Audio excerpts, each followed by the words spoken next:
It's Trevor Emden here. Welcome to another video in my little series on how to market your online coaching business. Now, if you haven't watched the others in the series, that's absolutely fine. They're all standalone, but they're in a sequence. So in this video, I'm going to talk to you about once you've got your prospect on a call, the idea is to close that call, get the business, if possible, in one session, one call, if you can. Now, how do you do that? It's very, very simple. You are going to ask them some questions, which mostly you're going to do the listening. You're going to ask them some questions which will open up the story about why they're talking to you in the first place. And that question really defines a gap between where they are and where they want to be. There is a gap between where they are and where they want to be. And they can't find a way to close that gap. They've tried.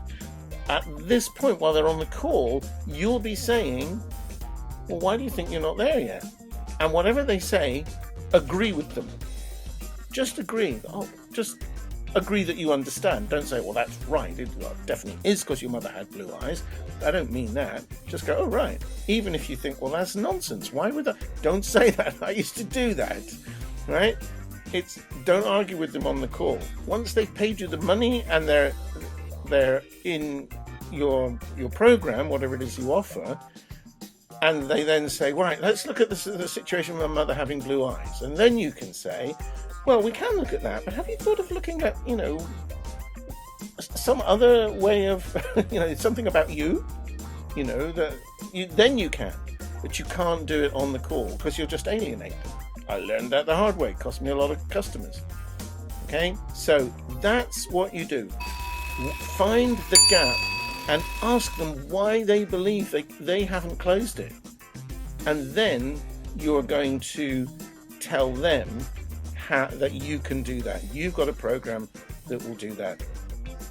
And whatever it is they say, so if you are talking to somebody who says, well, I'd love to be a florist, but I just can't seem to qualify or whatever, then assuming that is within your remit, then you would say, well, as it happens, I work with florists who are struggling to qualify, and I have an X-week program that will take you from A to B to C, and this is how you get your flower arranging qualification. I made that up.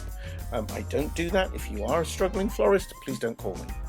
Right? So that's what you do. Okay, hope that's helpful. See you in the next one.